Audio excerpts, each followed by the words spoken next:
Hello everyone. आज है 19 जनवरी 2026। तो फटाफट से देखते हैं आज के महत्वपूर्ण करंट अफेयर्स के अपडेट को। आज का पहला सवाल है, मुख्यमंत्री नीतीश कुमार ने समृद्धि यात्रा 2026 का शुभारंभ बिहार के किस जिले से किया है?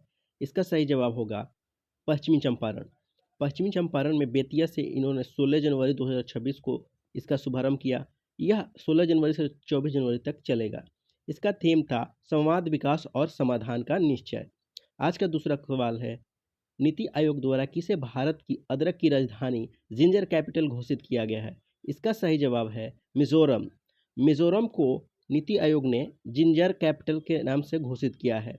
इसका कारण क्या है? तो वहाँ पर उच्च गुणवत्ता वाले अदरक की भारी उत्पादन होती है। गवर्नमेंट द्वारा बाना कैद नामक एक अभियान चलाया जाता है जो अदरक को एमएसपी प्रदान करती है। तीसरा सवाल है, पैक्स सिल्का गठबंधन का नेतृत्व कौन सा देश कर रहा है? हाल ही में यह बहुत चर्चा में था, तो इसका सही जवाब है अमेरिका।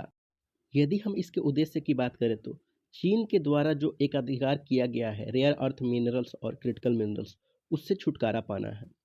आज का चौथा सवाल है, विश्व बैंक के अनुसार फाइनेंशियल ईयर 2025 से 26 में भारत की जीडीपी वृद्धि दर कितनी अनुमानित है? इसका सही जवाब होगा 7.2%। जहां पर ग्लोबल एवरेज ग्रोथ रेट 1.5% है, वहीं भारत एक उभरती हुई अर्थव्यवस्था की ओर बढ़ रहा है और ग्रोथ रेट 7.2% है। पांचवा सवाल है, पावर एक्सचेंज प्रोजेक्ट में निम्न में से कौन सा देश शामिल नहीं है? तो इसमें से रूस शामिल नहीं है। पावर एक्सचेंज प्रोजेक्ट तीन देश मिलकर बनाए हुए हैं, भारत, यूएई और सऊदी अरब। इसका उद्देश्य क्या है? अंडर सी केबल ग्रिड बिछाना, जो कि ग्रीन एनर्जी के लिए काफ़ी महत्वपूर्ण है। आज का छठा सवाल है, पर्यावरण का नोबेल प्राइज कहे जाने वाला टेलर प्राइज 2026 से किसे सम्मानित किया गया? इसका सही जवाब है टोबी क्योर्स। यह किस क्षेत्र में मिलता है? तो अमेरिकी जीव वैज्ञानिक जो कि मिट्टी के अंदर सूक्ष्म जीवों पर शोध की थी, उसके लिए इसे दिया गया है। लगभग $5 लाख का नगद पुरस्कार भी मिला है। सातवां सवाल है, दुनिया की सबसे पुरानी बहने वाली नदी जिसे फिंकन रिवर के नाम से जाना जाता है, वो किस देश में खोजी गई है? इसका सही जवाब है ऑस्ट्रेलिया। ऑस्ट्रेलिया में स्थानीय नाम में लारा पिंटा के नाम से भी जाना जाता है। यह डायनासोर के युग से भी पहले की नदी है। हालांकि यह मौसमी नदी है जो बारिश आने पर ही दिखाई देती है। आठवां सवाल है, हाल ही में भारत के मुख्य सूचना आयुक्त राजकुमार शुक्ल, जो कि एक रिटायर्ड आईएएस ऑफिसर है, इससे पहले भी एक थे जिसका नाम था हीरालाल कानिया। आज का नौवां सवाल है, भारत दुनिया का कौन सा सबसे बड़ा 5G यूजर बेस वाला देश बन गया है? सही जवाब होगा दूसरा। प्रथम स्थान पे चीन है और भारत 40 करोड़ की जनसंख्या के साथ 5G यूजर में दूसरे स्थान पर उपस्थित है।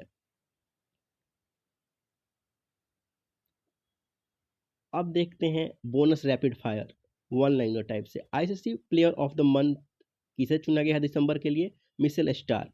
प्रधानमंत्री विश्वकर्मा हाट 2026 का आयोजन नई दिल्ली में। अब फटाफट से रिकैप कर लेते हैं। अदरक राजधानी नीति आयोग ने किसे घोषित किया है? मिजोरम को।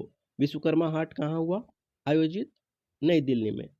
वर्ल्ड बैंक द्वारा ग्रोथ रेट कितना बताया गया है भारत की? 7.2%।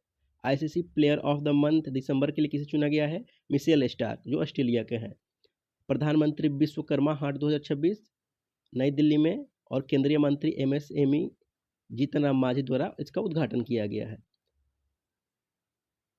ऊर्जा एक्सचेंज प्रोजेक्ट में कौन कौन से देश शामिल हैं?